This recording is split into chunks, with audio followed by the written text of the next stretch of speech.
أعوذ بالله من الشيطان الرجيم. بسم الله الرحمن الرحيم. الحمد لله رب العالمين. الصلاة والسلام على أشرف الأنبياء والمرسلين سيدنا ونبينا أبي القاسم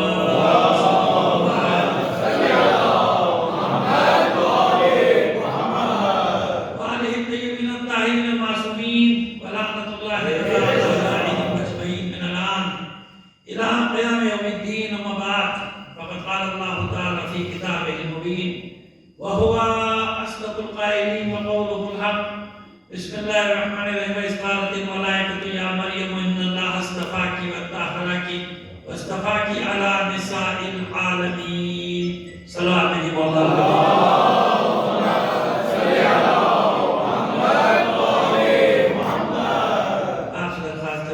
ظاہر بیگ مرزا ابن آصف علی بیگ مرزا جی کی برسی کے سلسلے کی وجہ سے اظہار ثواب کے لیے ایک سورہ فاتحہ پڑھ کر بخش دیجیے.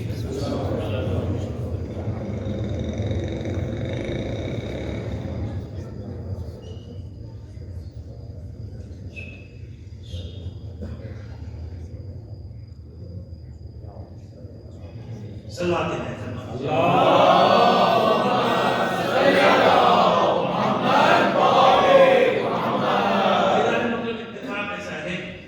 ساری دنیا میں آج سے ہی، کیونکہ 11 کی شب ہو گئی نا، 11 جماعت الاول کی شب ہو گئی، 10 جماعت الاول گزر گئی.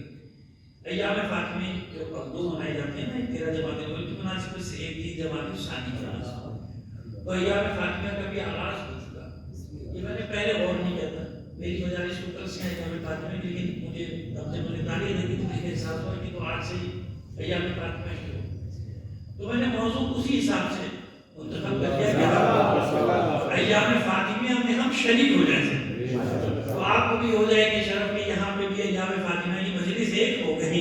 تو اس لیے میں نے یہ فوراً تاریخ دیکھی تو ترتیب دیا کہ اس مناسب سے مجلس ہوگی تو زیادہ بہتر ہے. تو دونوں ثواب جمع ہو جائیں گے اور لوگ کو ایثار ثواب ہمارے عقیدے کے حساب سے بہت زیادہ بڑھ کے مل جائے گا. بیوی کی شفاعت پروردگار سب کو نصیب کرے.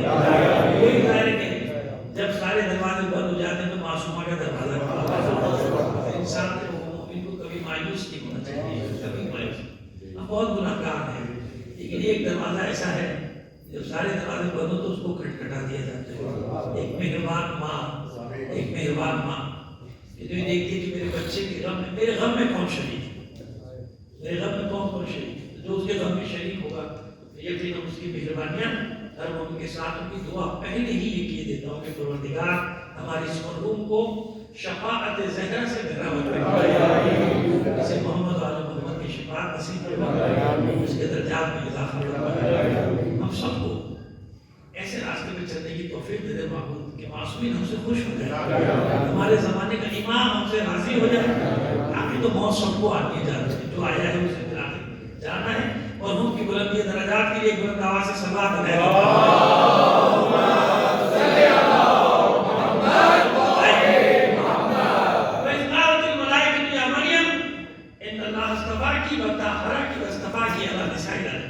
حبیب. یاد کیجیے جب ملائکہ نے مریم سے کہا وَإِذْ قَالَتِ الْمَلَائِكَةُ، یہ اس جہاں جائے راجہ تو وہاں مترجم بریکٹ میں لکھ دیتے ہیں حبیب یاد کیجیے، یعنی یاد دلایا جاتا ہے. حبیب یاد کیجیے جب ملائکہ نے کہا بھائی حضور تھے ہی نہیں تو یاد کیا کریں. یاد تو اس واقعے کو کیا جاتا ہے جو سامنے بنے. آپ نے یاد دلائے 2 سال پہلے، 2 سال پہلے آپ آئے تھے، یاد ہے. اب یاد ہو یا نہیں لیکن آپ نے دلائے گا نا یاد. یا 4 سال پہلے آپ یہ تشریف لائے تھے، یاد ہے آپ کو. واقعہ کو یاد دلائے جاتے جو حضور کو کہنا چاہیے کہ معبود میں تھا ہی نہیں تو مجھے کہاں سے یاد دلائے. یہی تو بتا رہا ہے قرآن بار بار. یہ نہ سمجھنے کے لیے نہیں، کچھ بھی نہ تھا، میں نے سب سے پہلے اپنے حبیب کے نور کو یعنی کائنات بن رہی تھی، میرا حبیب گواہ تھا. اگر ایسا نہ ہوتا تو قرآن کبھی بھی اپنے حبیب کو گواہ بنا کے نہ بھیجتا. گواہ کسی کہتے ہیں جس کے سامنے کوئی کہہ سکتا ہے کہ گواہ سے مراد امت مسلمہ پر گواہ. پھر وہی سوال آ گیا جو پہلے تھا. اگر پوری امت مسلمہ پر گواہ ہے تو اللہ کے بندوں تمہارے حساب سے 63 سال کے سن میں وصال ہو گیا، لقاء اللہ سے پیوست ہو گیا اللہ کا رسول. بات چلو اپنے دور کے لوگوں میں تو گواہ تھا، بعد والوں میں کیسے گواہ؟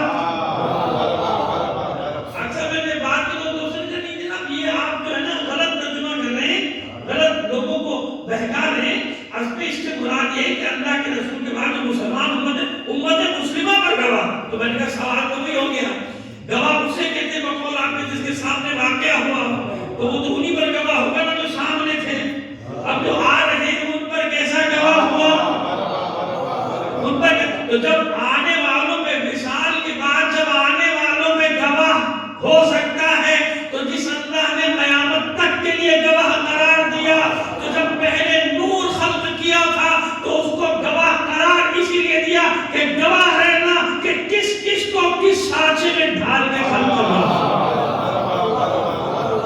ایسے ہی ہے نا، ایسے ہی ہے نا، گواہ ہو اللہ، اس کی رسالت کا گواہ، ایک اور گواہ کہ یہ بات کہیں اور نکل جائے گی، ہمیں کچھ اور بات کرنا، ہم تو اس کی تشریح کر رہے تھے، مضبوط ہمارا کچھ ہوگا، اب اس میں چلیں گے نا تو گاڑی کہیں اور چلنی پڑے گی، اس یاد کیجئے، سمجھ میں آئے گے؟ یعنی واقعات سب ہیں، یاد دلائے گا۔ ایک اور دلیل دے دیں، ایک اور دلیل دے دیں، کسی کا نور کعبے میں آیا، تشریف لایا اپنے کعبے میں، جب کعبے میں آیا نہ آنکھیں کھولی نہ زبان کھولی نہ غذا طلب، واقعہ سنتے رہتے ہیں، میں واقعہ تفصیل سے نہیں بیان کر رہا، میں صرف اتنا عرض کر رہا ہوں کہ کسی کی آغوش میں آ کے جب اس نے کہا کہ علی سناؤ، تو جواب ملا کہاں سے سنو؟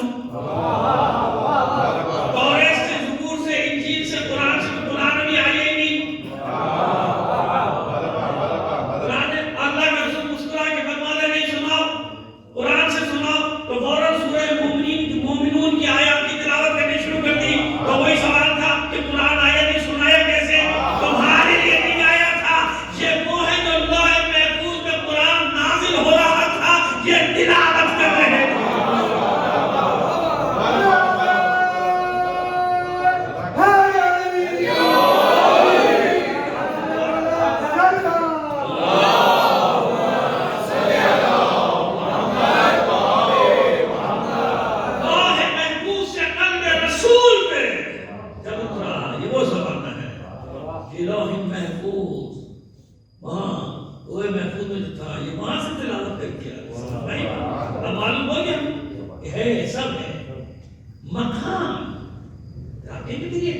جب یہ پہلے سینے میں محفوظ ہے تو یہ وحی کیا ہے؟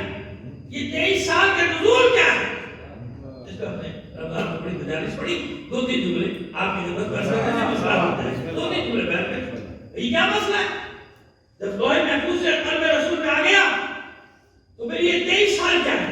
یہ بار بار جناب کی بھائی کا آنا جانا کیا ہے؟ یہ سن لیجیے کیا ہے؟ چند جملوں میں مسئلہ حل کر دیتے آپ کو۔ یاد رکھیے اسی قرآن مجید میں قرآن کے 2 نزول ہیں۔ بچے ریکارڈ کے حوالے میں منع کرتا ہوں، لیکن جب یہ ریکارڈ ہوگی بات ان کے کام آ جائے گی، لیکن ایک چیز کی اجازت نہیں دوں گا بیٹا، اس میں سے جملے نکال کے نہ ڈالنا، خیانت کی اجازت نہیں، پوری منزل ڈالنا، یہ نہیں کہ کوئی ایسا ڈھونڈا کہ چلو میرا چینل چل جائے گا، یوٹیوب آگے بڑھ جائے گا، فیس بک کو آگے، یہ خیانت کسی کے جملوں کو اس طرح سے پیش کرتے ہیں، یا تو پہلے مجھے دکھا دیا جائے، جیسے کراچی لوگوں نے کلپ بھیج دیتے مجھے کہا اگر صاحب آپ کی اجازت ہے یہ ڈالیں یا نہ ڈالیں، یہ ہوتا ہے ایک اخلاقی اور شرعی طریقہ۔ اور غیر شرعی طریقہ کیا ہوتا ہے؟ وہ جو آج کل چل رہا ہے، کسی نے کہا نکاح ہیڈنگ خطرناک سی بھیانک سی لگائی اور اس کے نام پہ ٹیپ دیے جاؤ، وہ بیچارہ روتا پھر رہا میں نے یہ کھائی نہیں تھا، پوری تقریر تو سنو میں نے کیا کہا تھا، یہ بیچ میں سے جملے 2 نکال کے اس نے پڑھا، یہ خیانت ہوتی ہے۔ صلوات بھیجیے محمد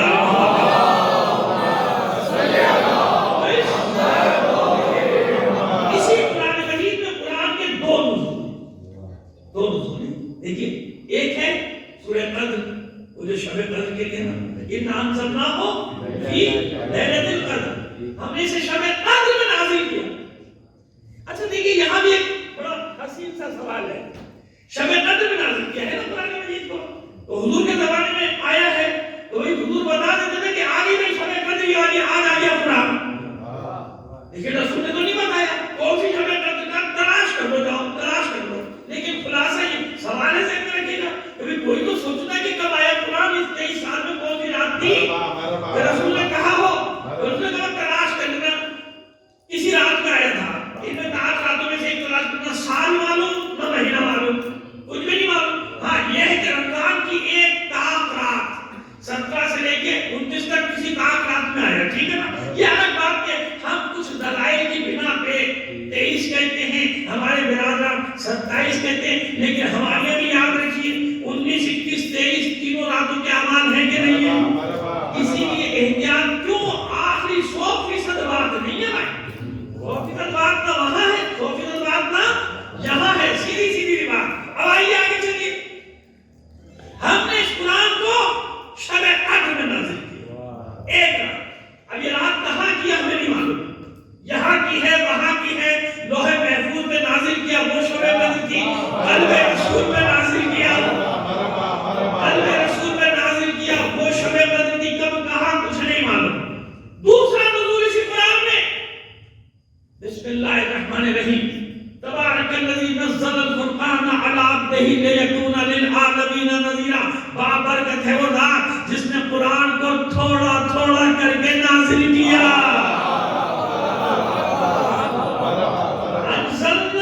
انزلہ اور نزلہ، ایک ہے باب افعال ایک ہے باب تفعیل، بے شک نہ سمجھ میں آئے مگر میرا جملہ ریکارڈ ہو گیا۔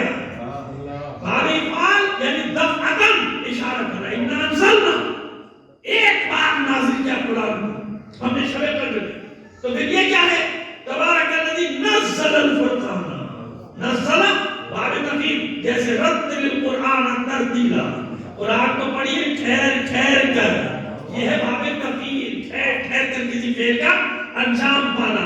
بس ہم نے تھوڑا تھوڑا کر کے اس قرآن کو نازل کیا۔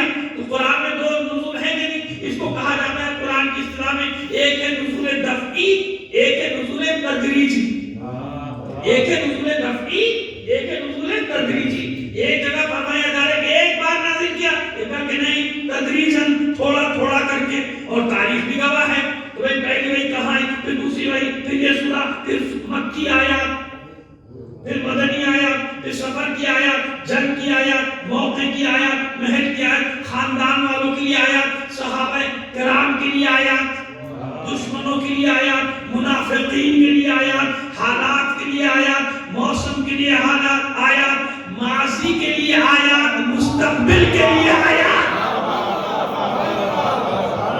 آتی رہی نا مختلف موقعوں میں۔ اچھا ایک اور عجیب بات آپ کہیں گے، ہاں بھائی یہ بات تو ہے، یہ تو 23 سال میں ہے، تو یہ دفعی نزولی کا مسئلہ کیسے آپ کو بات کچھ اور کرنا ہے، لیکن نکل آئی الکلام یجر الکلام، کلام کلام کو نکالتا چلا جاتا ہے، کہتا چلا جاتا ہے۔ تو 2 جملے میں عرض کیا تھا آپ کو، بات کو ختم کرنا تو یہ ہے کہ مسئلہ صرف اتنا ہے کہ جو بار بار کہا جا رہا ہے یاد کیجئے حمید، یاد کیجئے حمید، اسی میں تو راز چھپا ہوا ہے، سارا راز اسی میں ہے۔ اگر ہوتا کیا تھا، جب آیات آتی تھی اللہ کا رسول خود فرماتا تھا ان آیتوں کو وہاں رکھو، ان آیتوں کو وہاں رکھو۔ یہ کس نے ترتیب دی ہے سورہ؟ اگر آپ دیکھیں کہ پہلی آیت وہ تو پہلی سورہ قلم ہے، اقرا باسم ربک الذی خلق، تو جب پہلا سورہ وہ ہے تو 30ویں پارے میں کیوں چلا گیا؟ سورہ مائدہ کی آیات الیوم اکملت لکم دینکم واتممت علیکم نعمتی ورضیت لکم الاسلام دینا، تو جب آخری آیات ہے تو 5ویں سورے میں کیسے آ گئی سورہ مائدہ میں؟ سمجھ میں آیا؟ یہ کس نے رکھائی؟ یہ اللہ کا رسول حکم دیتا تھا کہ ان آیات کو یہاں رکھو، ان آیات کو یہاں رکھو۔ اس کا مطلب اللہ کا رسول جانتا ہے کہ کس کا مقام کیا ہے نا؟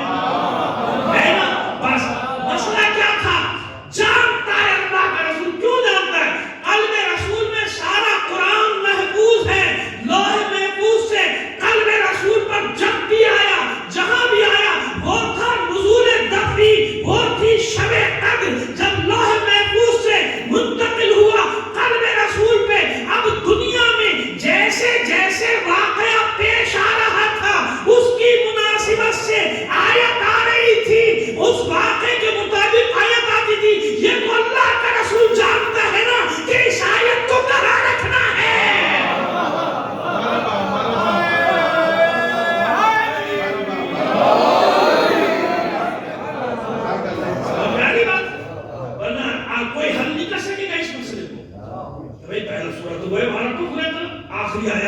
سوال یہ کیا ہے؟ نہیں یہ نہیں ہے. آیات آتی تھی اللہ کا رسول جانتا تھا کہ ان کا مقام سورہ دہر کا مقام کیا ہے, سورہ کوثر کا مقام کیا ہے, آیے ولایت کا مقام کیا ہے, آیے اطاعت کا مقام کیا ہے, آیے بندگی کا مقام کیا ہے, آیے تطہیر کا مقام کیا ہے. تو اللہ کا رسول جانتا ہے کہاں کس آیت کو. اور بعض اوقات تو ایسا بھی ہوا کہ ہمیں بھی الجھن ہوئی کہ بھئی اگر یہ ایک ترتیب سے ہو جاتا تو اچھا تھا, ہماری جان چھوٹ جاتی, اتنے سوالوں سے بچا دے. نہیں, اس میں بھی حکمت الہی تھی کہ اللہ نے چھپا چھپا کے رکھا. اوپر کچھ آیات, نیچے کچھ آیات, بیچ میں ایک آیت تھی. اوپر مؤنث کا صیغہ, نیچے مؤنث کا صیغہ, آیت تھی میں مذکر کا صیغہ آ گیا. کیوں؟ اگر یہ سب آیات ایک جگہ جمع ہوتی ہے اہل بیت کی شان میں تو بعد میں کیا ہو سکتا تھا؟ جو توریت کے ساتھ ہوا, جو زبور کے ساتھ ہوا, جو انجیل کے ساتھ ہوا, کیا کرتے؟ امکان تھا نا کہ دشمنی محمد و آل محمد میں کیا کیا جاتا کہ ادھر ادھر کر دیا جاتا کہ ان کو نکال لو, ضعیف بنا دو, جیسے روایات کو ضعیف بنا کے, یعنی ہر وہ روایت ضعیف جو علی و اولاد علی کی شان میں اللہ کے رسول نے کہی. عجیب ہے. خیر چلے چھوڑے, ان کی مرضی بھائی, ہمیں کیا, ہم تو سیدھی سی بات کر رہے ہیں. سمجھ میں آئی بات؟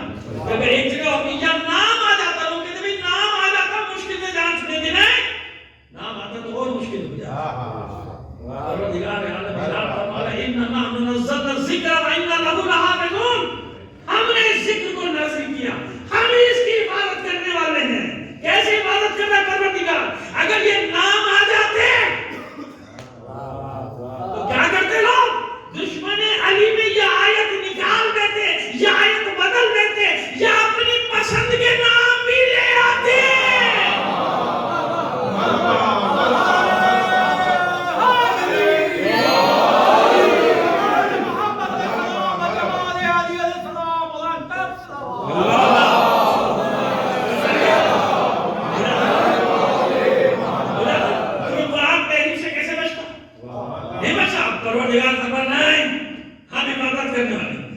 چھپا چھپا کے صفات بتائیں, نام نہیں بتائے. کیوں؟ جانتی ہے مشیت کہ جب اہل معرفت پڑھیں گے, صفات پڑھتے چلے جائیں گے, شخصیتیں سامنے آتی چلی جائیں گی.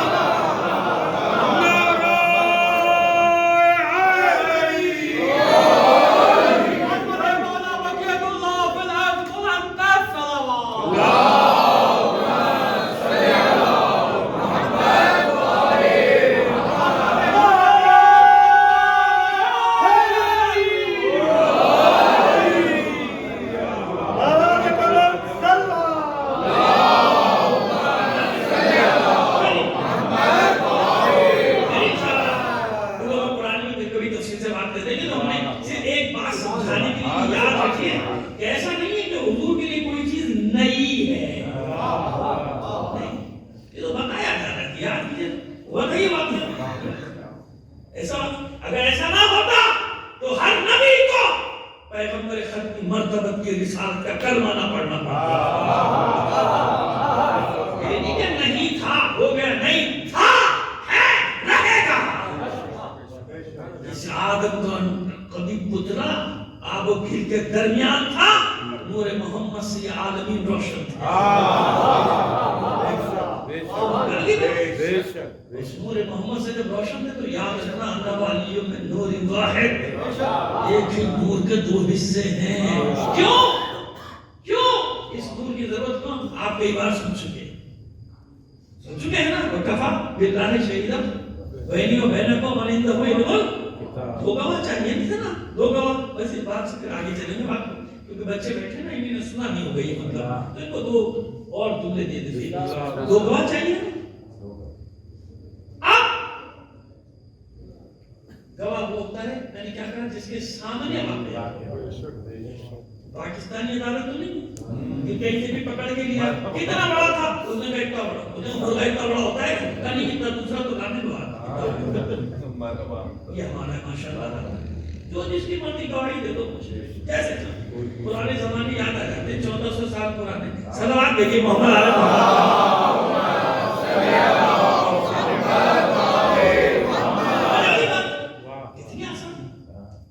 ایسا گواہ، لیکن پھر بھی کہا جائے گا ہاں میرے سامنے واقعہ ہو جائے جھوٹ بولے، گواہ کہتے ہی اس کو جس کے سامنے واقعہ ہوا، تو رسول بن رہا ہے، رسول معبود بنا رہا ہے، پورے رسالت بنا رہا ہے۔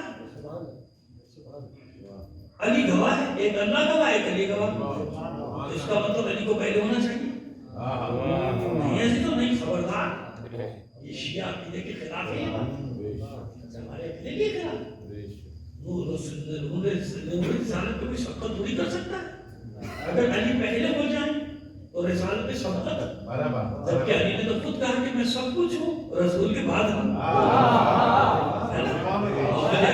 یہ شیعہ عقیدہ یاد رکھنا، اسے مسخ کرنے کی کوشش کی جاتی ہے، کچھ جاہل آ کے ہماری قوم پہ مسلط ہونے کی کوشش کر رہے ہیں۔ علی وہی علی ہے جو محمد پہ قربان ہے،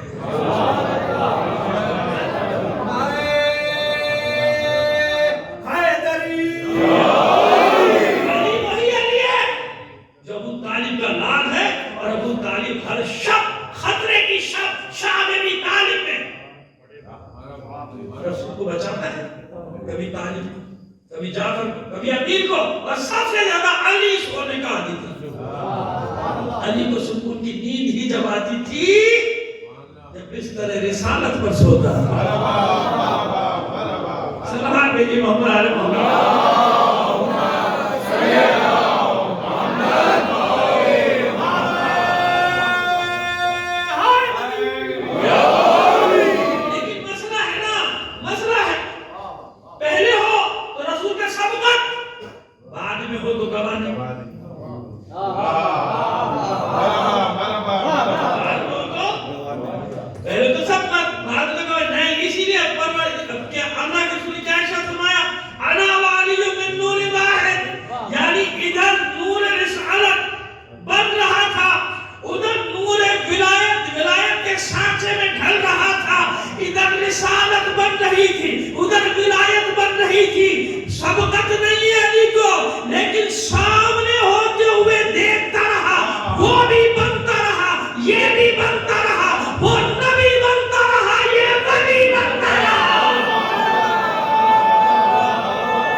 جس کے بعد جواب نہیں ہوتا نا وہی حرکتیں کرتا ہے۔ کتنی بڑی دلیل ہے تمہارے حق پر ہونے کی کہ جواب ہے نہیں تھانے بھاگا جاتا ہے۔ میں نے بھی 2-4 نام رکھے ہیں لعنت بھیجنے کے لیے، آج بھیجوں گا۔ ایک سب سے بڑا نام ہے مروان کا، ابھی تک مروان میں سارے فرقے جو ہے نا ایک دو نہیں بھیجتے، اندر محبت کرتے، لیکن سامنے وہ بھی نہیں کہتے کہ اچھا آدمی ہے، مصیبت ہو جائے گی یزید کی طرح، جیسے یزید کو کہہ کے پھنس گیا تھا نا، یزید کو اچھا کہہ کے پھنس گئے، آج تک بھگت رہے یہ مروان، تو جتنی لعنتیں بھیجا تھا بھیج دیا، فی الحال ابھی تک اس کا کوئی رشتہ دار پیدا نہیں ہوا۔ ہاں مشکل یہ ہوگی کہ کسی کا دادا نکل آتا ہے، کسی کا پردادا نکل آتا ہے، کسی کا ہم کیا کریں، ابھی تک مروان میں کوئی رشتہ دار پیدا نہیں ہوا۔ ہاں کچھ عرصے لعنتیں بھیجو گے پھر یقیناً اس کے خاندان والوں کو بھی تکلیف ہوگی، وہ نکل آئے گے باہر، اور یہ ہمارے چندے آدھا کو گالیاں دینے کا خدا ہمیں نہیں معلوم ہو جائے گا کون کس کی نسل میں سے ہے۔ آج اتنی سی ہوتی ہے کہ ہمیں تھوڑی سی تکلیف اٹھانی پڑتی ہے، لیکن ہم سب کے شجرے باہر نکال کے لے آتے ہیں، چیختے ہوئے بلا کے وہ باہر نکل آتے، میرا بڑا تھا، میرا بڑا تھا۔ کوئی اپنا رشتہ یزید سے جوڑ لیتا ہے، کوئی مروان سے جوڑ لے گا۔ صلوات دیجیے محمد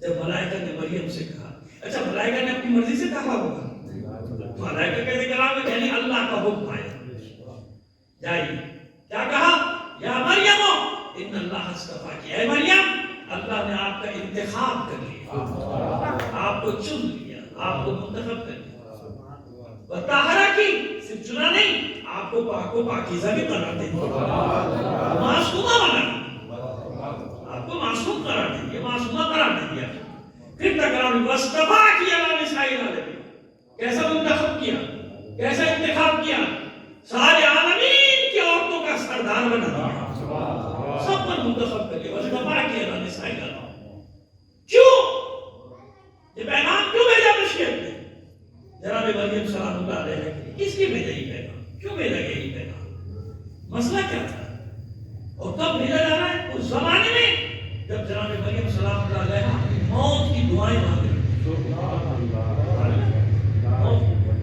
ذرا تصور کیجیے نا، کسی معاشرے میں 14-15 سال کی بچی اور انبیاء کے خاندان کی یعنی شریف ترین گھرانے کی بچی ہو، اس پر آثار ولادت نمودار ہو جائے، کیا ہوگا اس لیے، پورا معاشرہ جو پہلی دشمن ہے اس خاندان کا، پورا معاشرہ نکلایا سڑکوں پہ، توبہ توبہ توبہ، یہ دیکھو کیا ہوا، یہ انبیاء کا خاندان اور اتنا پاک و پاکیزہ خاندان، یہ دیکھو کیا کیا، وہ بچی کو بیت المقدس سے نکلنا پڑا، دور جا کے سناٹے میں رہ رہی سوکھے درخت کے جو تو اللہ نے اس سبزہ پھل اگا دیا نا، اور کیا دعا کریے کہ کاش میں پیدا ہی نہ ہوئی ہوتی، یا پیدا ہوتے ہی مر جاتی، اور اس طرح سے مجھے فراموشی کے سپرد کر دیا جاتا کہ جیسے میں تھی ہی نہیں، یعنی کاش لوگ مجھے بھلا دیتے، میں مر بھی جاتی ہوں لوگ مجھے بھلا دیتے، میرا ذکر نہ آتا کسی کی زبان پہ،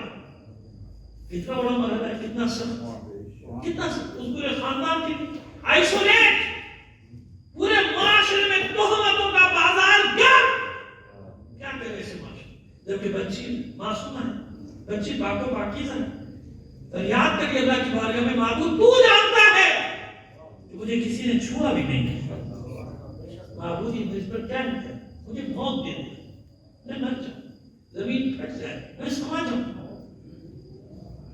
دیکھا کتنا بڑا ہے، ایسے ماحول میں جب جناب مریم کی کیفیت ہے اور پورے معاشرے میں آئسولیٹ کر دیا گیا انہیں، اور لمبی لمبی زبانیں 2-2 گز کی باہر آ گئی، جانتے ہیں نا مخالفین منافقین کیسے باہر آ جاتے ہیں معاشرے میں، کوئی واقعہ ہو جاتا ہے لمبی لمبی زبان، اور جناب زکریا معاذ اللہ لوگوں سے چھپتے کرے، خالو ہے نا یا مامو ہے یا خالو ہے یا کہیں بہنوئی بھی لکھا ہے، خیر لیکن ہے دوسری گھر کے فرق، یہ کیا وہ تو جانتے ہیں کہ اللہ کی نشانی ہے، لیکن لوگ جینے نہیں دے رہے نا، ایسے وقت میں جب یہ بچی کی یہ کیفیت ہے، اللہ نے ملائکہ کو بھیجا، مریم میری کنیز ڈرتی کیوں ہے، گھبراتی کیوں ہے، پریشان کیوں ہے، دل ملول کیوں ہے، غمزدہ کیوں ہے، یہ پورا معاشرہ تیرے خلاف ہے نا، ہونے دے،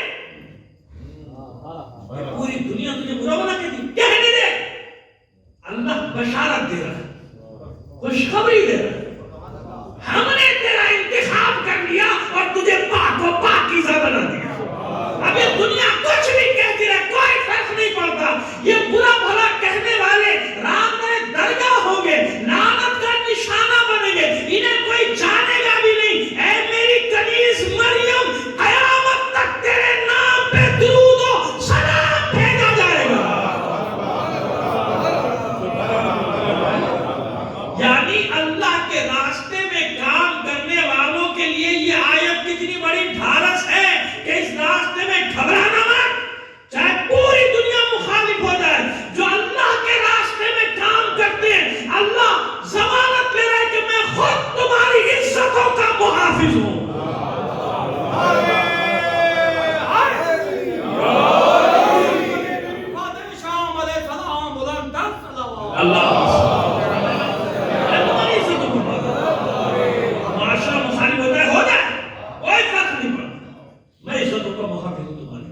ابراہیم کو گھر سے نکلنا پڑا، پورا معاشرہ مخالف نمرود کے ساتھ، ابراہیم کے ساتھ تو کوئی بھی نہیں، ایک بیوی ہے جناب سارہ اور ایک بھانجا ہے جناب لوط، 3 آدمی کے ساتھ نکل گئے اور تالیاں پیٹ رہے ہیں۔ دیکھا کیسا ہم نے آج کی زبان میں اگر کیسا خوار کیا، آئے تھے ہمیں دعوت دینے، آئے تھے ہمیں تبلیغ کرنے، دیکھو کیسا نکالا معاشرے سے، نکال دیا۔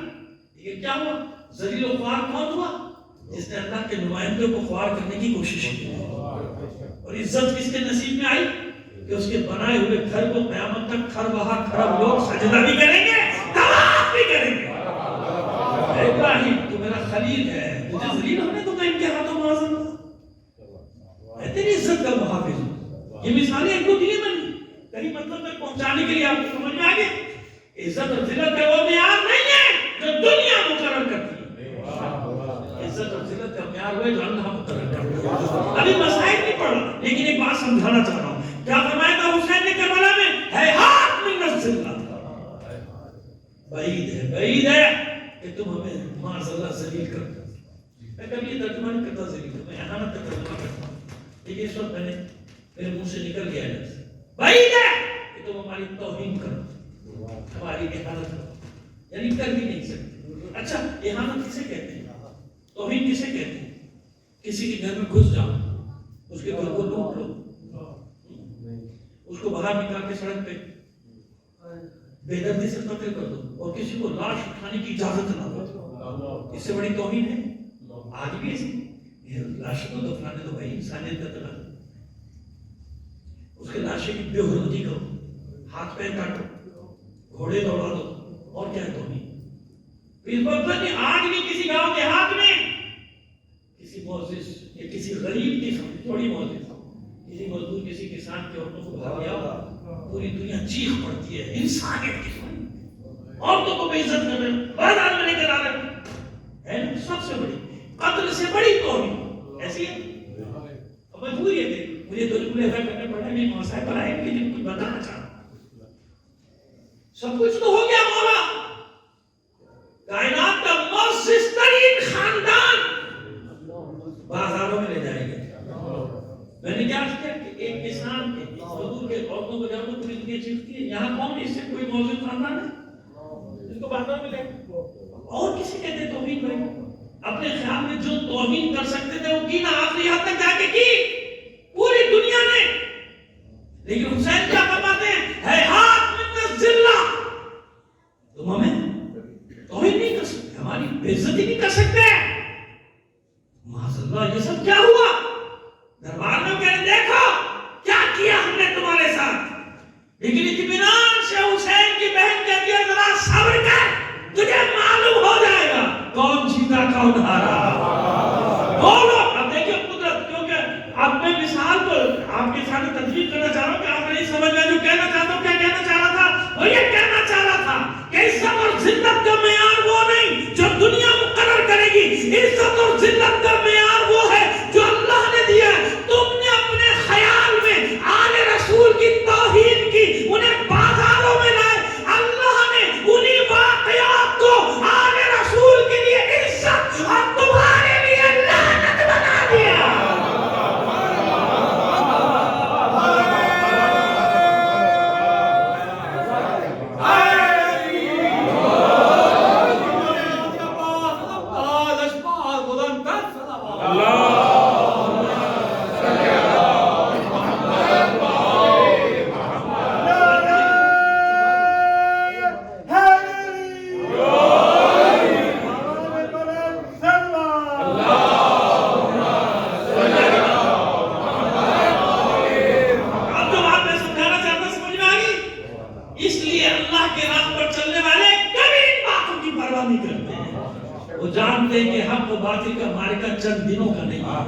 میری زندگی تک نہیں، ممکن ہے کوئی میرا لاشا بھی اٹھانے والا نہ ہو، ممکن ہے کوئی مجھے دفنانے والا بھی نہ ہو، ممکن ہے کوئی مجھ پر نماز پڑھنے والا بھی نہ ہو، لیکن اللہ اپنے بندوں کو، اپنے غلاموں کو، اپنی کنیزوں کو جو اس کی راہ میں قربانیاں دیں، کہتا ہے مت گھبرانا، میں عزت دوں گا، میں عزت دوں گا۔ کیسی عزت؟ کہ تمہارے دشمنوں پہ لعنت برستی رہے گی اور تمہارے لیے عزت ہی عزت ہوگی۔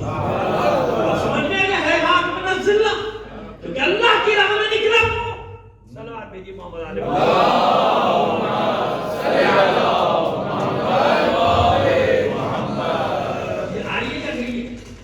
اچھا بھی گئی ہے. صلوات بھیجیے محمد علیہ محمد.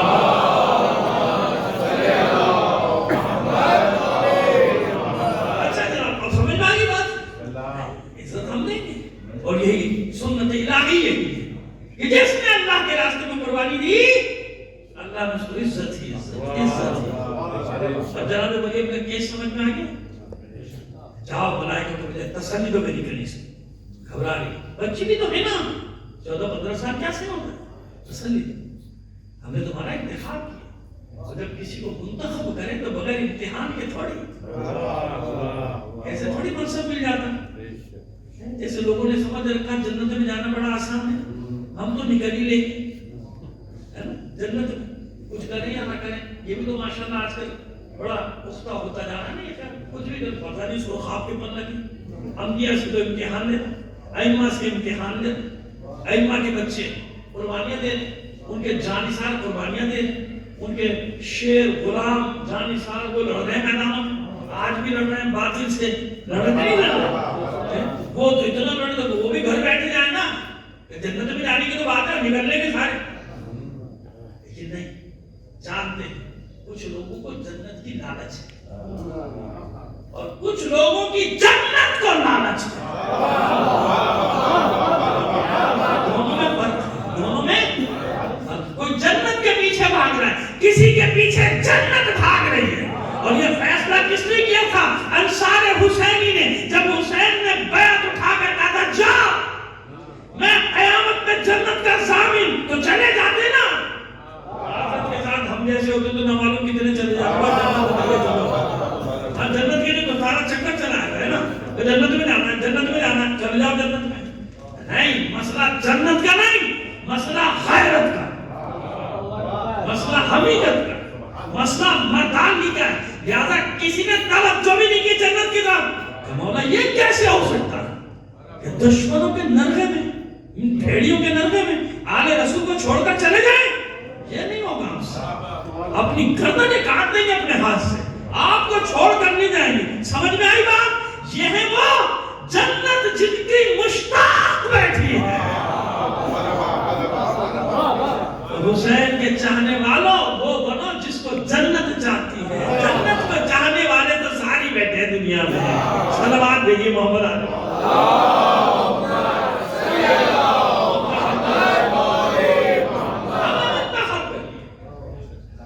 ساری دنیا کی بات آپ اطمینان رکھیں اور پاک و پاکیزہ کہ آپ کی طہارت کی گواہی ہم دے رہے ہیں. جناب مریم کی طہارت کی گواہی دی معصومہ کار میں اپنے زمانے اور وہ کی سردار. صلوات بھیجیے محمد علیہ.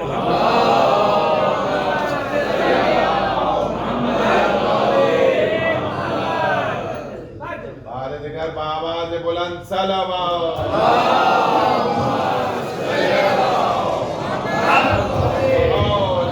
اب میرا امتحان شروع.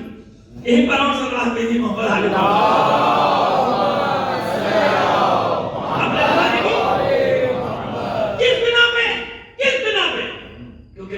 عیسیٰ قرار پائے عیسیٰ قرار پائے.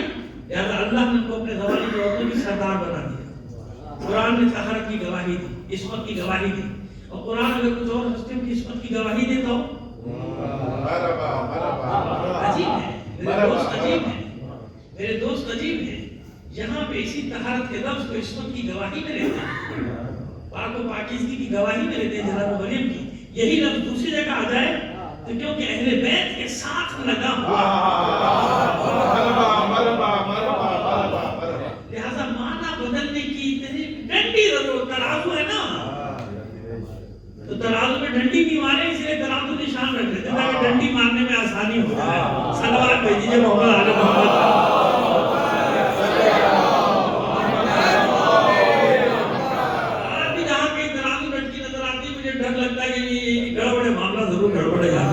سلوات بھیجیے محمد علیہ محمد.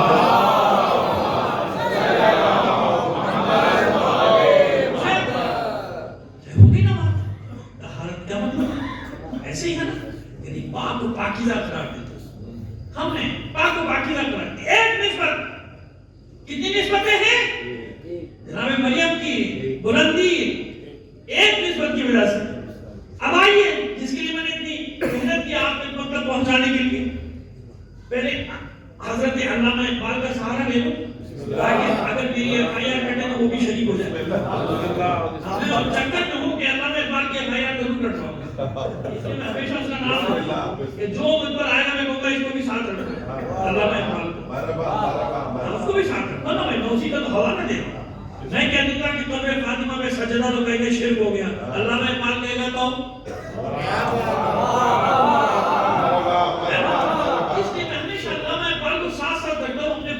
بچت کا خانہ سمجھتا. تو میں نے پہلے اس کو کہو اس کی FIR کاٹو. جب بھر گیا زندہ کو FIR کاٹو. میں کہا تو کسی بھی زبان میں کہا پہلے اس کو مجرم قرار دو اگر ہمت ہے. وہ جو قصیدہ لکھا نا مریم سے نسبت عیسیٰ عزیز سے نسبت حضرت زہرا عزیز.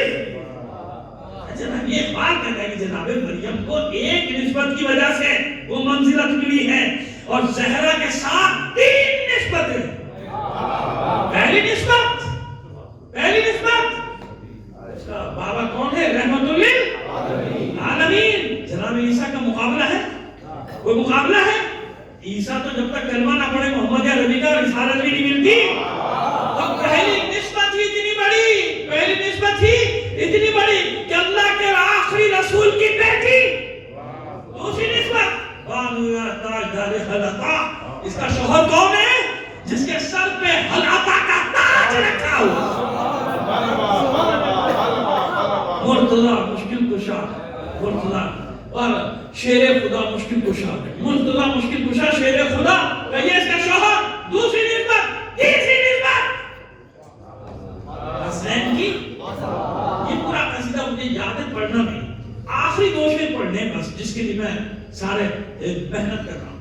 آخری شعر جب قصیدہ ختم کرتا ہے سب فضائل بیان کرتے کرتے ایک کی نسبت بھی اس نسبت سے فضائل, پھر مولا کی نسبت پھر مولا کے فضائل, پھر حسن کی نسبت حسن کے فضائل, حسین کی نسبت حسین کے فضائل, پھر آخر میں کہتا ہے ایک بات. رشتہ آئین حق زنجیر پاس پاس فرمانے جناب مصطفیٰ. آخر 2 شعر سن لیجیے اقبال. اسے تو میں اقبال کو ساتھ ساتھ رکھتا ہوں تو کرنا اس کا بھی حشر ہوتا ہے. رشتہ آئین حق زنجیر پاس فرمانے جناب مصطفیٰ. مجھے اللہ کے دین کے آئین کا پاس ہے. رشتہ آئین حق زنجیر میرے پیروں کی زنجیر بن گیا. اللہ کے دین کا آئین قانون رشتہ آئین حق زنجیر پاس فرمانے جناب مصطفیٰ. اور مجھے خیال ہے پاس ہے محمد عربی کے فرمان. ورنہ میں کیا کرتا, میرا عقیدہ کیا ہے, بار اپنا عقیدہ بتانا. آپ کچھ بھی کہہ لو بھائی, ان 2-4 اشعار کی بنا پہ مجھے اقبال سے بڑی محبت ہے. مجھے اس کو میں نے کیونکہ پڑھا اسٹڈی کیا ہے نا اقبال کو, دیکھ مجھے معلوم ہے کہ وہ جو کہہ رہا ہے کتنی گہرائی سے کہہ رہا ہے. یہ بغیر اسٹڈی کے نا کوئی کہہ نہیں سکتا. جیسے آج کل شاعر بیٹھے نا رات کو بیٹھتے صبح تک 10 کلام لکھ دیتے ماشاءاللہ. لیکن ایسا نہیں, اس کی اسٹڈی اقبال کی اسٹڈی ہے جو بیٹھتے پھر لکھتا کہتا ہے رشتہ آئین حق زنجیر پاس فرمانے جناب مصطفیٰ. ورنہ گرتے تربتش کردی دمی. ورنہ کیا کرتا ہے اقبال؟ اقبال کا عقیدہ اپنا کیا ہے؟ کہتا ہے میرا عقیدہ یہ ہے کہ میں قبر فاطمہ کا طواف کرتا رہتا. ورنہ گرتے تربتش کردی دمی سجدے ہاں برخا کے او پاشی دمی. اقبال کا عقیدہ یہ ہے, کہتا ہے میرا عقیدہ یہ ہے کہ میں قبر فاطمہ کا طواف کرتا رہوں اور اس پر سجدے برساتا رہوں. سجدے ہاں برخا کے او پاشی دمی, سجدے برساتا رہوں اس کی خاک میں. سمجھ میں آ گیا؟ یہ ہے. اب آئیے, یہ میں نے سہارا لیا تھا. یہ نہ قرآن ہے نہ حدیث ہے, خود ہی میں کہہ رہا ہوں.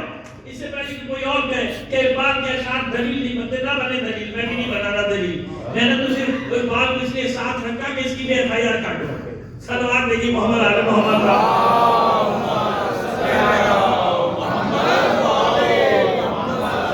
بات کون ہے فاطمہ؟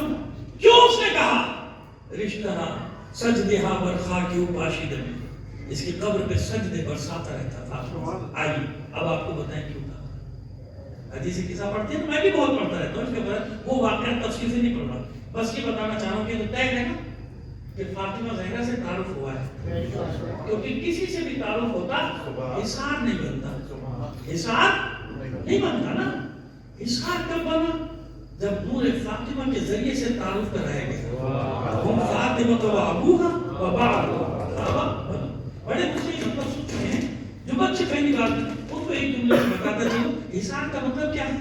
اگر فاطمہ کے زہرے سے تعارف نہ ہوتا نا تو دوسرا داخل ہو جاتا۔ کیسے؟ اگر محمد کے ذریعے سے تعارف ہو، محمد اس کا بھائی، محمد اس کی بیٹی، محمد اس کے نواسے، لوگ پتہ نہیں کس کس کو لے آتے، وہ بھی ہے بھائی، وہ بھی ہے بھائی، وہ بھی ہے نا۔ اب اشارہ تو سمجھ گئے نا، یہ بھی سب شامل ہوئے تھے۔ علی کے ذریعے تعارف ہوتا، یہی مسئلہ تھا۔ علی اور اس کے بھائی، علی اور اس کی اہلیہ، پتہ نہیں کتنی اہلیہ، 2-4 کو دیا تھے لوگ، یہ بھی ہے، یہ بھی ہے، یہ بھی، بیٹے علی کے بیٹے اور بھی بیٹے آ جاتے ہیں نا۔ بس ایک ہی ہستی ہے جو حصار کا کام دے رہی ہے۔ یہ ہے نور فاطمہ کا مقام، سمجھ میں آیا؟ عظمت فاطمہ بتاؤں گا بس 2-4 منٹ 10-15 منٹ میں، اور میں جس کو ختم کروں گا وہاں تک پہنچا دیں گے کہ آپ کو سمجھ میں آ جائے کہ مقام فاطمہ کیا۔ یہ میں نے پہلی اینٹ رکھی ہے، ابھی پہلی سمجھ میں آ گیا کہ اگر فاطمہ سے تعارف نہ ہو غیر داخل ہوگا۔ اس لیے ہر نور کی خلقت کا ایک مقصد ہے، نور فاطمہ بھی اسی لیے تخلیق کیا گیا۔ اگر یہ نور نہ ہوتا تو اہل بیت کے گرد حصار نہ بنتا کہ اہل بیت میں شامل کون ہے۔ اس لیے اللہ کے رسول نے اپنے نبی سے نہیں، ولی سے نہیں، اماموں سے تعارف نہیں کرایا، مخدومہ کونین سے تعارف کرایا۔ یہ فاطمہ اور اس کا بابا اب عالمین میں سوائے محمد کے کوئی بھی نہیں۔ یہ فاطمہ اور اس کا شوہر سوائے علی کے کوئی چادر تطہیر میں نہیں آ سکتا۔ یہ فاطمہ اور اس کے بیٹے سوائے حسن حسین کے کوئی داخل نہیں ہو سکتا۔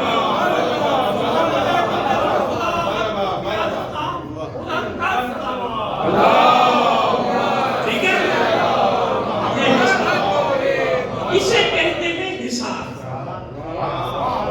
کلمہ حسر، جیسے قرآن میں انما کلمہ حسر آیات کرنا، ایسے اہل بیت کے درمیان میں فاطمہ حصار ہے، حصار، کوئی اور نہیں آ سکتا۔ معلوم ہو گیا کہ اہل بیت کون ہے، یہ ہیں۔ اور اللہ کے رسول نے دعا بھی کر دی، اللہم ہؤلاء اہل بیت وقاصتی محبتی لہم رحمی لہم نمی یحضننی و یحضنہم۔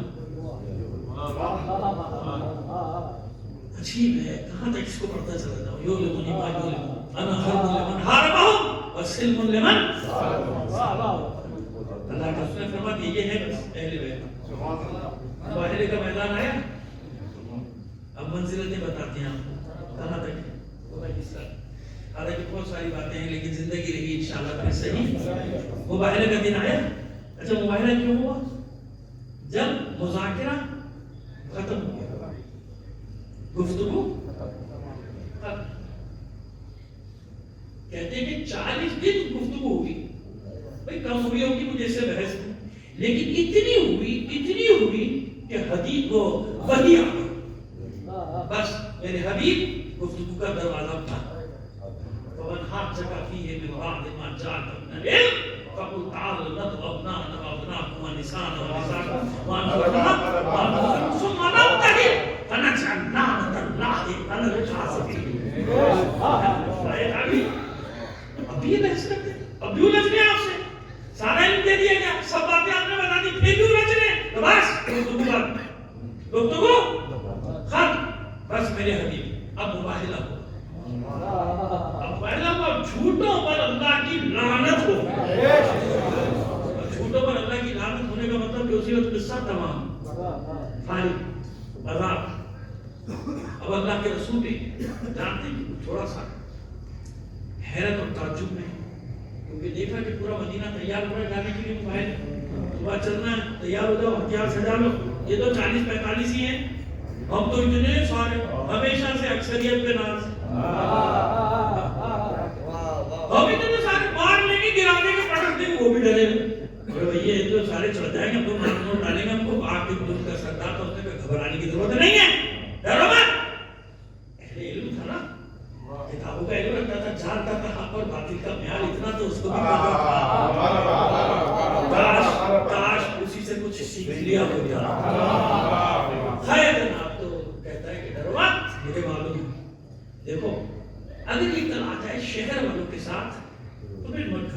پھر مباہلہ کریں گے ہم میدان میں ڈٹیں گے. کیوں؟ سمجھ لینا کہ اکثریت کا روپ دکھا کے. لیکن اگر صرف گھر والوں کے ساتھ آئے پھر مباہلہ مت کرنا.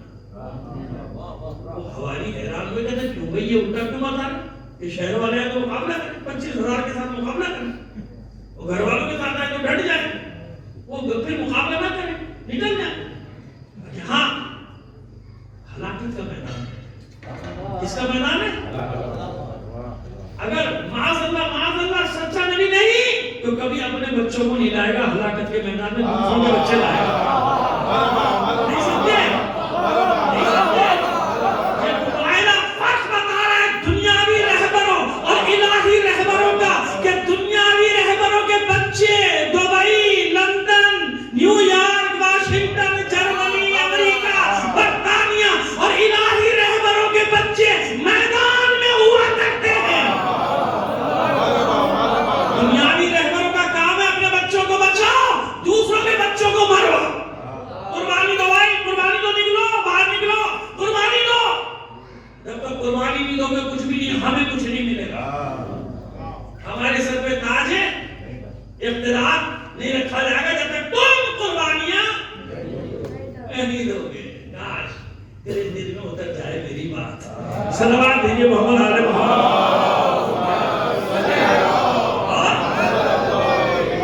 وہ جانتا تھا میرا اگر الہی رہبر ہے تو اپنے بچے پہلے لائے گا, نہیں ڈرے گا. وہی اصول آج تک ہے. جتنے بھی مار کے دنیا میں ہو رہے ہیں, یہ مومن مجاہد کبھی باہر نہ نکلتے, ان کی مائیں اپنے بچوں کو کبھی نہ بھیجتی جب تک تمہارے رہنما اپنے بچوں کو شہید نہ کروا چکے ہوتے. کس کا نام لو, کس کا نام لو, حسن نصر اللہ کا, تو اس کا 17 سال کا جوان بیٹا ٹارگٹ کلنگ میں نہیں مارا گیا, میدان جنگ میں لڑتا ہوا مارا گیا. اگر خمینی کا نام لوگے تو پہلا شہید اسی کا بیٹا ہے مصطفیٰ خمینی. جتنے میں نام لیتا چلا جاؤں گا نام, ارے آل حکیم کو دیکھ لو, آیت اللہ مہدی حکیم, آیت اللہ باق الحکیم سے لے کر 102 نام ہیں میرے پاس آل حکیم کے شہداء کے, 102. اس لیے وہ لوگ اپنے بچوں کو بھیجتے جانتے کہ اگر ہم باطل پر ہوتے تو ہمارا مرجع, ہمارا عالم, ہمارا رہنما اپنے بچوں کو نہ بھیجتا نہیں, اپنے بچوں کو بھی یہی کہہ کے بھیج رہا ہے کہ شہادت مومن کی معراج ہے.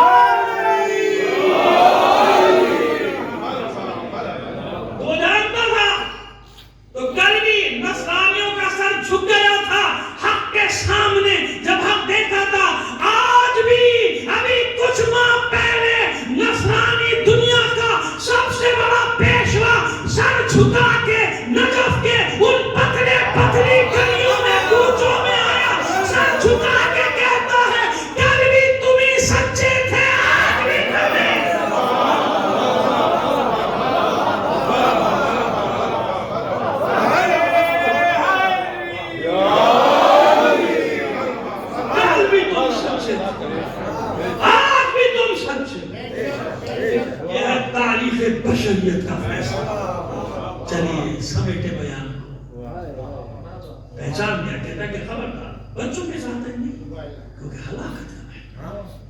اپنی سچائی کا یقین ہوگا جب انسان اپنے بچوں کو دیکھا. میدان سجا, واقعہ تفصیلی آپ سنتے رہتے ہیں, بس اتنا سرچ کرتے ہیں کہ آگے رسالت, دائیں بائیں امامت. کیسے بھائی بائیں آگوش میں حسین, دائیں طرف انگلی پکڑے بے حسن, پشت پہ مقدمہ عصمت و طہارت, معصومہ کونین ایسے مخدومہ کونین, مقدرہ عصمت و طہارت, اور پھر اس کے بھی پیچھے کون ہے؟ تاجدار ولایت سید الاولیاء. ایسے اپنے یعنی یوں سمجھ لیجیے کہ عصمت کو رسالت, امامت اور ولایت نے اپنے حصہ میں لیا.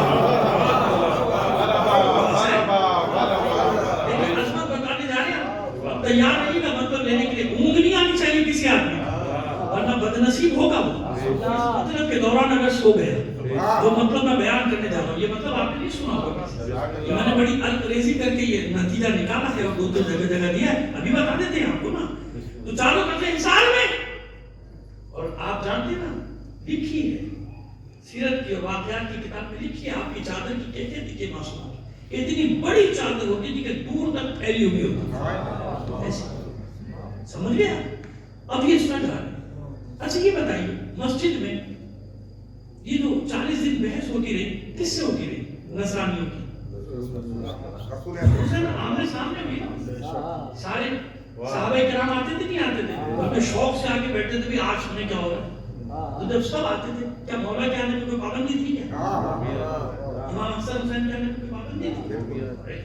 گود میں بیٹھ جاتے تھے، خطبے کے دوران بیٹھے سامنے، پھر اس نے کیوں کہا آخر میں مباہرے سے ہاتھ اٹھا لو جزیہ دے دیں گے، خبردار مباہرہ نہ کرنا، کیوں؟ وہ چہرے دیکھ رہا ہوں، اگر پہاڑوں پہ اشارہ کریں گے پہاڑ اپنی جگہ چھوڑ دیں گے، ارے کوئی تو اس سے پوچھے کون سے چہرے؟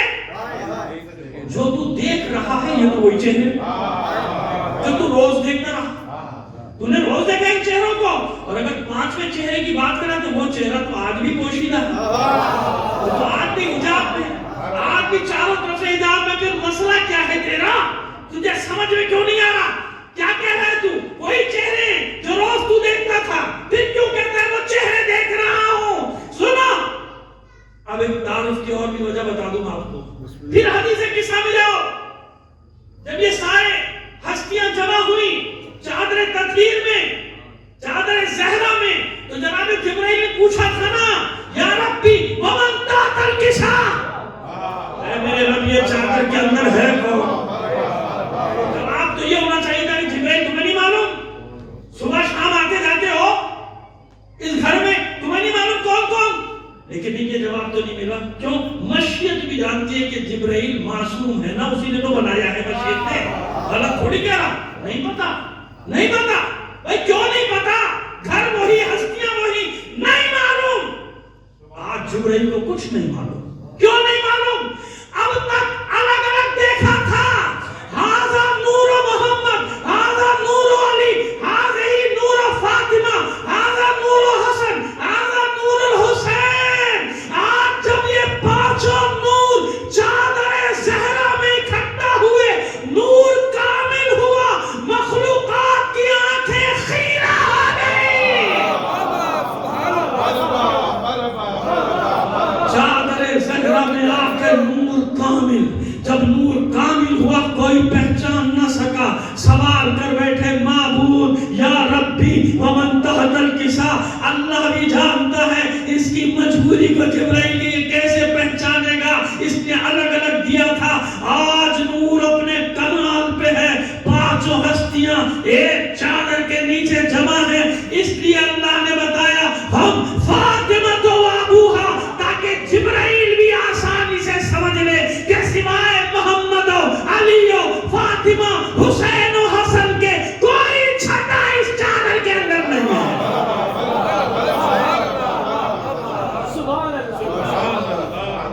چھٹوں کو باہر رکھا تھا، صلوات بھیجیے محمد علیہ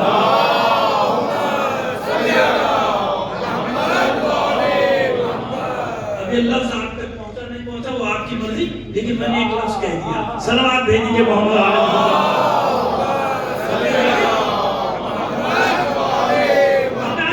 تو پھر آخر کے ساتھ بھی یہی مسئلہ ہوا نا، سمجھ رہا تھا، اب تک الگ الگ دیکھا تھا، نور محمد کو الگ، نور علی کو الگ، نور حسن کو الگ، نور حسین کو الگ، کون ہے یہ مخدرہ عصمت الطہارت، کون ہے یہ مخدوم کونین، کون ہے یہ دختر رسول، کون ہے یہ ہمسر حیدر کرار، کون ہے یہ مادر حسین، یہ وہی ہے کہ جب تک یہ رسالت، ولایت اور امام کا حصار نہ بنے نور کامل نہیں ہوتا، جب آج کل تک الگ الگ دیکھا تھا، آج حیران ہو گیا کہ یہ کون سا نور ان کے درمیان میں ہے،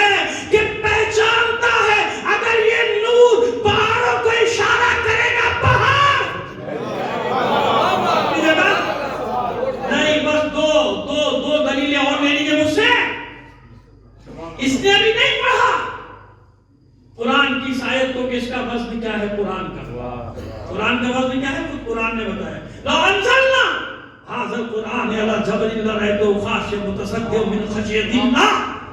اگر ہم اس قرآن کو پہاڑوں پر نازل کرتے تو پہاڑ اللہ کے خوف سے لرزہ ہو کر ریزہ ریزہ ہو جاتے. یہ ہے قرآن کا وزن. پروردگار سمجھانا چاہ رہا ہے پہلے قرآن کے وزن کو تو سمجھو, پھر تمہیں سمجھ میں آئے گا جن پر بھیج رہا ہوں ان کا وزن کیا ہے. اور پھر بھی سمجھ میں نہ آئے تو عاقب کے جملے سنو. اہل کتاب ہے, صاحب علم کتاب ہے, ساری کتابوں کا علم ہے, قرآن نہیں پڑھا لیکن اس نور کو کمال پہ دیکھ کے بے ساختہ چلا اٹھا. وزن بتا رہا ہے اہل بیت کا کہ وہ چہرے ہیں اگر پہاڑوں کو اشارہ کریں گے پہاڑ اپنی جگہ چھوڑ دیں گے. قرآن کا وزن, یہ اہل بیت کا وزن. اب سنو حضور کی حدیث تو سمجھ میں آ جائے گا سارا مسئلہ. اتنی تارکن فیکم الثقل ہے. وہ وزنی چیزیں چھوڑ کر جا رہا ہوں. کتاب اللہ و عزتی اہل بیت کی. سمجھ میں آیا؟ ایک اللہ کی کتاب. اور آئیے یہاں تک بات ہو گئی. نور زہرا کون ہے؟ جو حصار ہے. رسالت, امامت, ولایت مکمل نہیں ہوتی, اسی لیے اللہ کے رسول نے جز قرار دیا تھا. کیا قرار دیا تھا؟ جز. وہ ایسا جز جو الگ نہیں کیا تھا. فاطمہ تو بضعۃ منی, میرا حصہ. جسم ہے نا, جسم کے جز. خدا نہ کرے کوئی ایک اس میں بیکار ہو جائے تو ناقص ہو جائے گا نا جسم. ناقص ہو جائے. ہاتھ ہو, پیر ہو, آنکھ ہو, کام جو بھی ہو, ایک سالم جسم اگر جز الگ ہو جائے تو جسم ناقص. اللہ کے رسول نے کیا قرار دیا؟ بضعۃ منی, میرا جز, میرا حصہ. اس لیے فرمایا من ازاحہ فقد ازانی. جس نے اسے دی اس نے مجھے, کیونکہ جس میں انگلی میں آپ کو چوٹ لگے تو پورا جسم تو ہے نا, درد ہوتا نہیں ہوتا پیر میں, کہیں بھی لگے. فاطمہ کو عزیز میں میرا جز ہے, ایسا جز کہ جس کو الگ نہیں کیا جا سکتا.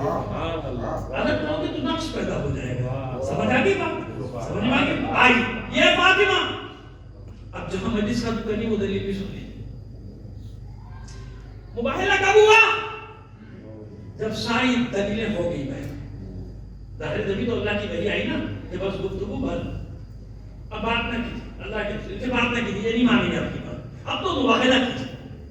اب مباہلہ کیجیے اور جھوٹوں پر خدا کی لعنت. ٹھیک ہے نا؟ اب بات نہ کیجیے, گفتگو بند.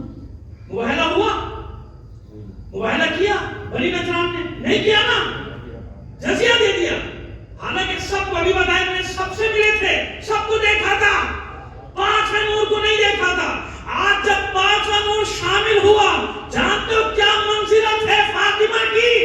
فاطمہ کا مقام, فاطمہ کی منزلت یہ ہے کہ جہاں ساری دلیلیں ختم ہو جاتی ہیں, اللہ کی طرف سے اپنے رسول کو جو حجت بالغہ بھیجی جاتی ہے, سب سے بڑی دلیل بھیجی جاتی ہے, اس حجت بالغہ کا نام ہے فاطمہ.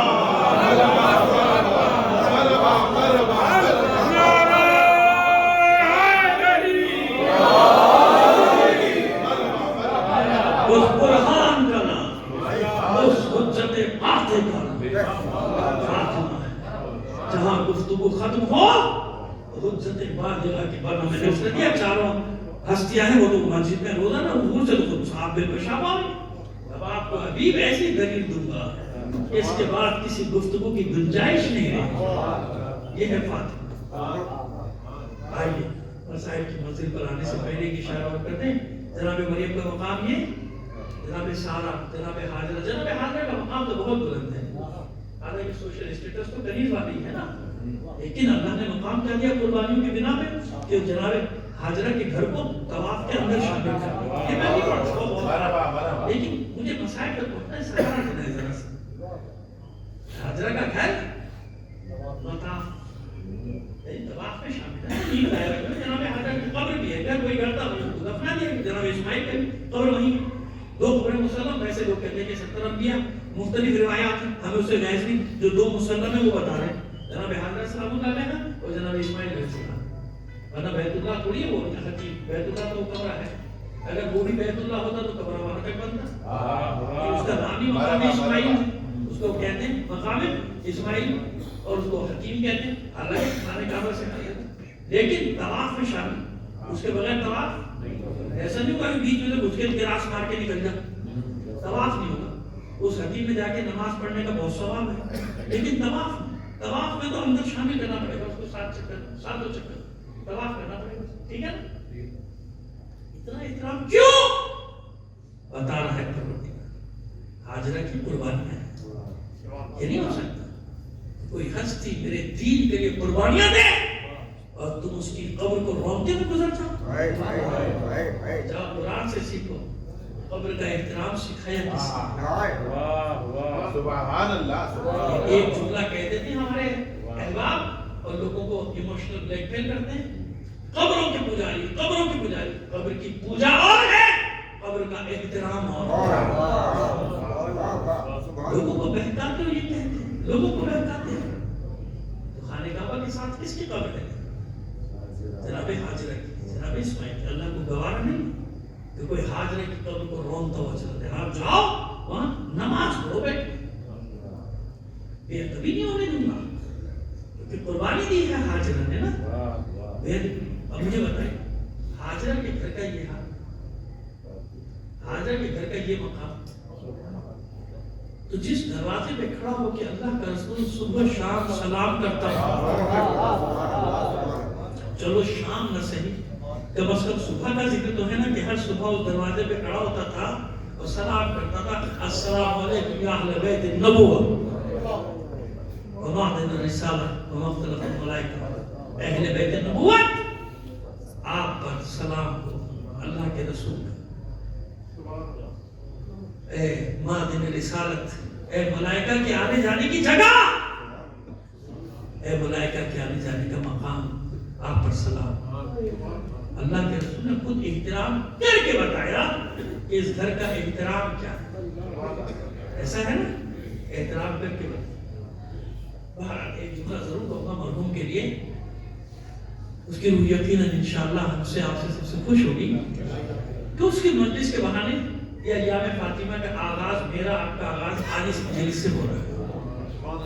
ایام فاطمہ اول کا آغاز، یہ میری بھی خوش نصیبی سعادت، آپ کی بھی سعادت۔ حالانکہ اپنے کل شب میں سے پڑھنی بات ہے، لیکن آج جب میں نے تاریخ دیکھی تو 11 کی شب ہے، اور 11 کی شب سے علماء کو کہا عراق میں سب جگہ نجف، کربلا، مشہد میں شروع کر دیتے ہیں مجاہدین۔ آج رات سے وہاں عزاداری ایام فاطمہ اول، دو وقت ہوئے ہیں ہماری ثانی کے دونوں ہفتوں میں ایک ہفتہ عزاداری ہوتی ہے۔ تو ہماری خوش نصیبی کہ ہمیں یہ دن مل گیا، آج کی شب ہمیں مل گئی، تو خوش نصیب ہے وہ جس کی یاد میں یہ سارا ورشدہ بزمزہ بچھائی ہے، اور سعادت مند ہے وہ باقیات الصالحات جو وہ چھوڑ کر گیا، اولاد کی صورت، نیک اولاد کی صورت، مومن اولاد کی صورت، عزادار اولاد کی صورت۔ اپنے بچوں کو مومن پورا بنانا، آدھا نہیں۔ مومن بچے وہی ہیں جو دونوں چیزوں کی حفاظت کرتے ہیں۔ کربلا میں حسین نے جو نماز پڑھی اس کا بھی دفاع کرتے ہیں، اور وہ عزاداری جس کو قائم کیا حسین کی بہن زینب نے۔ سمجھ میں آگئی بات؟ بس عزادار کیا کیا اس دروازے کے ساتھ کہو تو لوگوں کو تکلیف ہونے لگتی ہے، تو بھائی جاؤ تاریخ سے مٹا دو ساری چیزیں۔ مجھے نہیں معلوم کون تھے، مگر اتنا تو تم بھی جانتے ہو کہ کچھ لوگ آئے تھے آگ لے کے باب زہرا، آگ تو لائی گئی تھی کس کے دروازے پہ؟ رسول کی بیٹی، اس کا کلمہ پڑھا، آگ تو لائی گئی، دروازہ تو جلایا گیا، پہلو تو زخمی ہوا تھا، پسلیاں تو ٹوٹی تھی دو طرح رضی، محسن کا شہید ہوا تھا، فاطمہ کا لال کیا ہوا تھا؟ چند دنوں میں کیا ہو گیا تھا؟ دنیا بدل گئی ساری۔ جس دروازے کے باہر صحابہ کرام انتظار کرتے تھے کہ کب رسول کے بیٹے حسن حسین نکلیں گے، کب ان کے ساتھ کھیلیں گے، ان کو لے کر جائیں گے تاکہ اللہ کا رسول خوش ہو جائے۔ بچے حیرت سے ماں سے یہی تو پوچھتے کہ اے مادر گرامی، مدینے کے لوگوں کو ہوا کیا؟ پہلے ہم نکلتے تھے تو لوگ ہماری طرف دوڑتے تھے، اب تو کوئی ہماری طرف آتا ہی نہیں، ہماری طرف رخ ہی نہیں کرتا۔ کیا بتائے وہ ماں جو خود کہہ رہی کہ مجھ پر ایسی مصیبتیں پڑی، ایسے مسائل ٹوٹ پڑے کہ اگر روشن دنوں پہ وہ مصیبتیں پڑتی تو سیاہ راتوں میں تبدیل ہو۔ عجیب سی بات ہے. اس دروازے معصومہ روک نہیں, ٹھہرو, کیا غضب کرتے ہو؟ کیا تمہیں معلوم نہیں کہ رسول کی بیٹی کا گھر ہے؟ کیا تمہیں معلوم نہیں کہ اس گھر کے اندر رسول کے سینے پر سونے والے حسن اور حسین ہیں, تیری بچیاں ہیں؟ لیکن آنے والوں نے کچھ نہیں سنا. اور معصومہ کا جب کچھ بس نہ چلا, پشت لگا کے دروازے پہ کھڑی اندر گھر کے, تاکہ روکے. کہاں تک روکے؟ ایک ضعیف و ناتوان خاتون کہاں تک روکے؟ آخر چوکھٹیں جل کے کمزور ہوئی تو بلیوں اور نیزوں سے دھکیلا گیا دروازہ. کتنی دیر روکتی معصوم؟ آخر وہ جلتا ہوا دروازہ گرا اور بیوی در و دیوار کے درمیان پیش کر گئی. جانتے ہیں آپ نے ایک روایت سنی ہوگی, سنی ہے نا, کہ آپ کے بال سفید ہو گئے تھے, چہرے پہ جھریاں آ گئی تھی, ضعیفہ ہو گئی تھی, 18-19 سال کا سن اس میں ضعیفہ نظر آتی تھی, اور کمر خمیدہ عصا کے سہارے چلتی. کیسے بھائی, کیسے؟ ایک 19-20 سال کی خاتون کیسے ایسا ہو سکتا ہے کہ اس کے چہرے پہ جھریاں جاتے کیوں؟ اب سنیے, جب یہ جلتا ہوا دروازہ گرا تھا نا, کتنی پسلیاں ٹوٹ گئی تھی, لیکن بتایا نہیں تھا ابو الحسن سے, بتایا نہیں تھا علی سے. اور پسلی کی چوٹ کیسے ہوتی ہے؟ مجھے ایک بار بہت ہی معمولی, ٹوٹی نہیں تھی میری پسلی, معمولی سی چوٹ لگی تھی, یقین جاری میں ایک ہفتے تڑپتا رہا تھا, کیونکہ جب سانس لیتا تھا مجھے درد ہوتا تھا. یہ ابھی کی بات کر رہا ہوں, چند مہینے پہلے کی بات ہے. مجھے پسلی کی چوٹ لگی تھی اور مجھ سے سانس نہیں لی جاتی تھی, ہر سانس میں مجھے درد ہوتا تھا. پھر مجھے وہ ڈاکٹر کا قول یاد آیا جو میں نے بہت بڑے عالم سے سنا تھا, کہ ڈاکٹر یہ کہتے ہیں کہ اگر پسلی میں چوٹ لگ جائے تو جب تک ٹھیک نہ ہو جائے ہر سانس میں درد ہوتا ہے, اور کہیں پسلی ٹوٹ جائے پھر تو بہت ہی مشکل. تو سمجھ میں آیا کہ اس پسلیوں کے ٹوٹنے کے بعد شہزادی کمر خمیدہ ہو گئی تھی, کیونکہ سیدھی قامت کے ساتھ اب کھڑی نہیں ہو سکتی تھی. وہ کرب جو چہرے پہ جھریوں کی صورت میں آ گیا, یہ تھا سبب ضعیفہ نظر آنے کا, یہ تھا سبب عصا کے سہارے چلنے کا, کیونکہ پسلیاں ٹوٹی ہوئی تھی. تو مولا نے جب تجہیز و تدفین کی ہے تو اس وقت آپ کی چیخ سنی تھی باہر. لوگوں نے وہاں پہ پوچھا تھا کہ جب آپ تجہیز و تدفین میں مصروف تھے آپ کی چیخ سنی تھی, پھر رونے لگے. تمہیں کیسے بتاؤں, جب جلتا ہوا دروازہ گرا تھا دختر رسول کے کتنی ہی پسلیاں,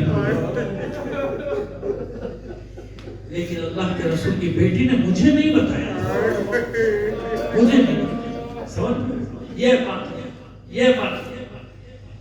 اور اس کے بعد بھی سنیے, جب یہ دروازہ گر گیا, پسلیاں ٹوٹ گئی, محسن شہید ہو گیا, اور یاد بلند کی معصومہ نے, اسما دور, فضا دور, میرا محسن شہید ہو گیا.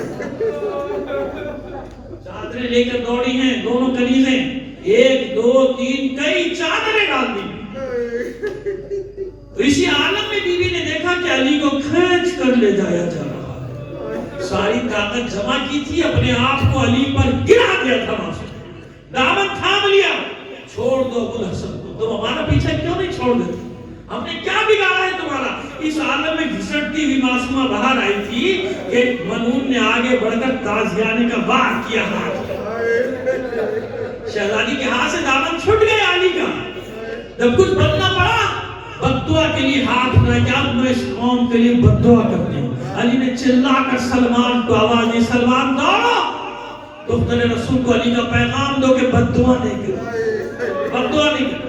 علی کا پیغام پہنچا, مگر اتنی دیر میں زلزلے کے آثار نمودار ہو چکے تھے. مسجد نبوی کی دیواروں نے اپنی بنیادوں کو چھوڑ دیا تھا. یہ اٹھے ہوئے ہاتھ بددعا کے لیے گر گئے. مجھے ایک اور منظر یاد آ گیا, ایک اور منظر یاد آیا. شام کے دروازے پر, دربار کے دروازے پر جب یہ قافلہ پہنچا, ساری منزلیں لے کر کے آنے والی زینب, کوفہ و شام کے بازاروں سے آنے والی زینب انکار کر دیتی ہے کہ علی کی بیٹی اس دربار میں داخل نہیں ہوگی. بہت کوشش کی گئی, زینب نے ان کا انکار اقرار میں نہ بدلا. شبر تازی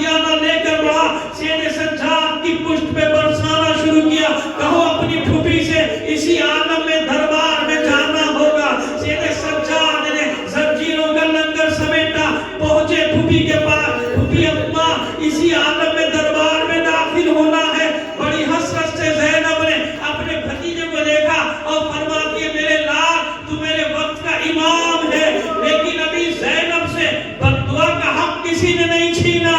رخ پلٹ کر کہتی ہے ام کلثوم، ام ربا، ام لیلا، اے سکینہ، اے رقیہ، اب میں اس قوم جفاکار کے لیے بد دعا کرتی ہوں، تم سب آمین کہنا۔ کہتے ہیں کہ بد دعا کے لیے ہاتھ اٹھائے تھے، میں کہتا ہوں ہاتھ کیسے اٹھائے گی زینب، ہاتھ تو پسے پشت بدے تھے۔ ہاں چہرہ اٹھایا، رخ انور آسمان کی طرف بلند کیا ہی تھا کہ سامنے لوگ کے نیزہ پہ بھائی کے سر پہ نگاہ ٹھہر گئی۔ دیکھا بھائی کی آنکھوں سے اشکوں کا سیلاب جاری ہے، تڑپ کر پوچھتی ہے ثانیہ گرم آ جائے، یہ قتل کے بعد، یہ شہادت کے بعد ایسا کون سا ظلم ہوا کہ آپ کی آنکھوں سے آنسو جاری ہے؟ نو کے سینہ پہ تلاوت کرنے والا سر حسین گویا ہوا۔ اے میری بہن زینب، ساری محنت ضائع ہوئی جاتی ہے۔ زینب یہ امتحان بھی دینا ہوگا، اسی عالم میں دربار میں جانا ہوگا، بس جیسے ماں کے اٹھے ہوئے ہاتھ جھک گئے تھے ایسے ہی زینب کا اٹھا ہوا رخ انور زمین پر طرف جھک گیا، سر نیوڑائے، سر جھکائے، زینب داخل ہو گئی دربار میں۔ ہاں اتنا ضرور ہوا کہ کنیزوں نے، دیگر خواتین نے اپنے حلقے میں لے لیا تھا۔ اب سن لیجیے آخری جملے، جب یزید نحس کی نگاہ پڑی تھی، پوچھا تھا ان میں علی کی بیٹی ہے، بتایا گیا تھا کہ ہاں ہے، کہا میرے سامنے لاؤ، کچھ بات کرنی ہے۔ فوجی سپاہی آگے بڑھے تھے، فضہ سامنے آ گئی، خبردار اگر کسی نے قدم بڑھایا آگے۔ پوچھا یزید نے غضب سے یہ کون ہے؟ بتایا گیا اس گھر کی کنیز فضہ ہے، کہا پہلے اس کا سر قلم کرو۔ جلاد تلواریں لے کر آگے بڑھے، فضہ نے دربار میں نگاہیں دوڑائی، درجنوں حبشی سپاہی کھڑے تھے، للکار کے کہتی ہے کیا ہوا تمہاری غیرتوں کو؟ یہ یزید تمہارے قبیلے کی عورت کو قتل کرنے کا حکم دیتا ہے اور تم دیکھ رہے ہو بے شرمی سے۔ بس ان حبشی غلاموں کی غیرت جاگی، تلواریں بے نیام کی، پہنچ گئے یزید کے سر پہ، یہ ہمارے قبیلے کی عورت ہے، واپس لے اس کے قتل کا حکم، مگر ورنہ ابھی دربار میں خون کی ندی بہہ جائے گی۔ ڈر گیا یزید، حکم دیتا ہے جلادوں کو ٹھہر جاؤ، اسے قتل نہ کرنا۔ بس زینب سے یہ منظر نہ دیکھا گیا، مدینے کا رخ کر کے کہتی ہے دیکھ لیا نانا، گھر کی کنیزوں کا دفاع کے لیے کتنی شمشیریں نکل آئی، کسی مسلمان کی غیرت نہ جاگی کہ آگے بڑھ کر کہہ دیتا میرے رسول کی بیٹی ہے۔